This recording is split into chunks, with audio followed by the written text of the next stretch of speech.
How's it going, Blazers? This is David with Blade Banter, working to bring you specifications you can relate to so you can have an educated decision on your purchases.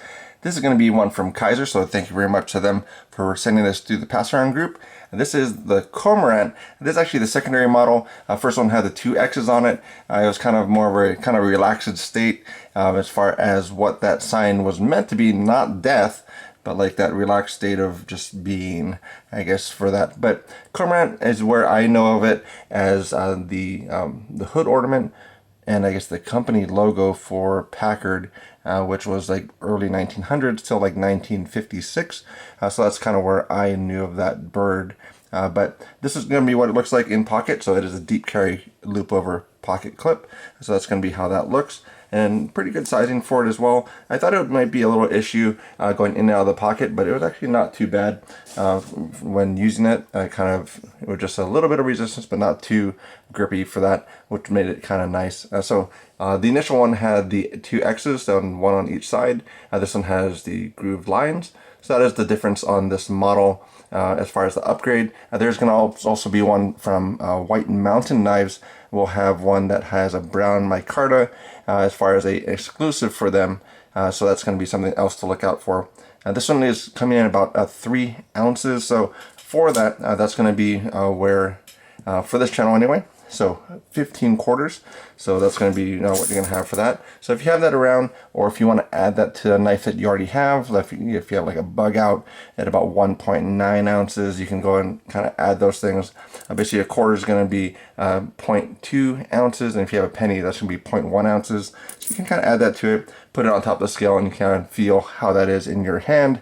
So really, like an iPhone is going to be weighing about 5.73 ounces. So this is really nothing at all. So this one goes for about $119 current pricing at this point. MSRP is about $169 for this knife. This has a lot of different flipping methods for it. So that's one thing that is kind of a standout for it. So it is a button lock, which is one of my favorite locking mechanisms. But that is going to be the button lock for it. It does have a grooved pattern on it. Might be able to see that there. So yep, it does have a grip pattern on it, a pretty low profile for that button as well. So it does have basically a flip here. So you're going to do a flip on this side. So this is going to be one that I found that caught a little bit when I'm putting it down. It kind of pushes my finger out of the way. So you either have to really do the light switch all the way down, otherwise your finger will get kind of either pushed over, or if you do not go all the way down, then it will kind of catch a little bit. So that's kind of the bad side about that. But that is going to be for this one, the flipper is going to be about 2 pounds 6 ounces. So I use a Lyman pull gauge to get that, so it's not, I mean, that's how much it is until it breaks. So a lot of people use it for firearms, but basically you're going to be putting on 2 pounds 6 ounces before that breaks, at least for the model that I have. And then the front flip is going to be about 3 pounds to do the front flip. So that's going to be an interesting thing there. Normally for a flipper, I think about 3 pounds is good, but then for like a thumb stud, I would think about 2 pounds, at least for my preference. So this one, this method here, as far as the finger flick, this one is actually really light. So due to probably it being so close to the pivot, this is going to be again 2.9 ounces, 2 pounds 6 ounces for the flipper, 3 pounds for the front flipper, and then 9 ounces for the middle finger flick. So it's very light for the middle finger flick, which makes it really easy to use. But that's normally where I want to see about 2 pounds. But if you put 2 pounds here, then these methods are going to be really very difficult to work with. So it's a kind of a trade-off for that. So it's not too bad at all. This one is going to be also a hollow grind, so it's a decent hollow grind too. So that's going to be what it is here. So it is a hollow.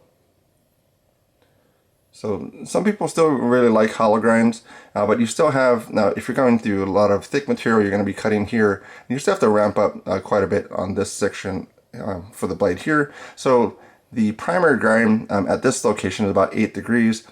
Kitchen knife is probably going to be about 3 degrees, so you are going to have some ramp up once you get to this section here, but I guess with the initial cutting edge, it should kind of get that material out of the way. but that is going to be about 8 degrees there. Angle on the edge is going to be about 20 degrees per side, so 40 degrees inclusive on an S35vn blade. So I'm going off of Knife Steel Nerds, just put out some information as far as comparisons, as far as what the other knives out there, the steels, all the testing they did.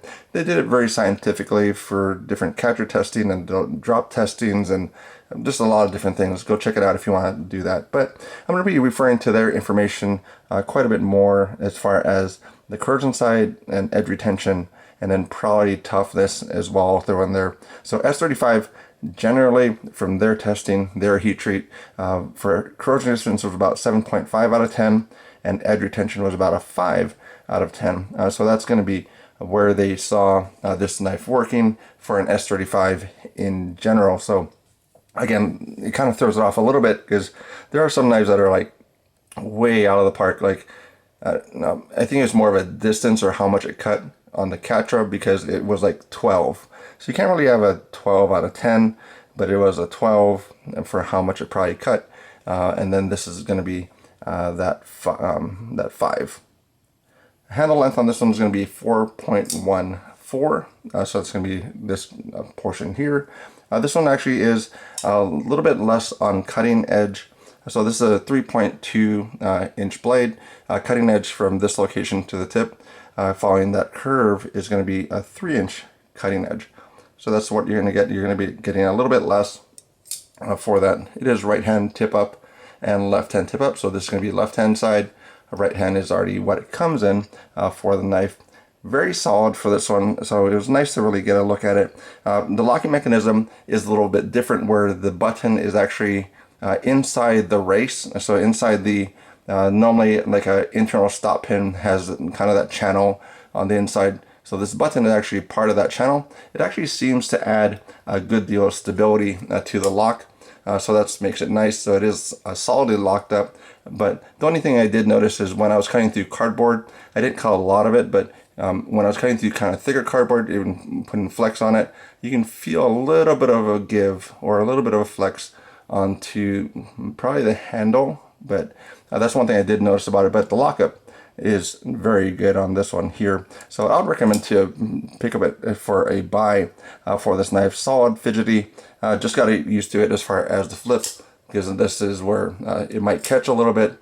You do have the front flip as well. Whoop.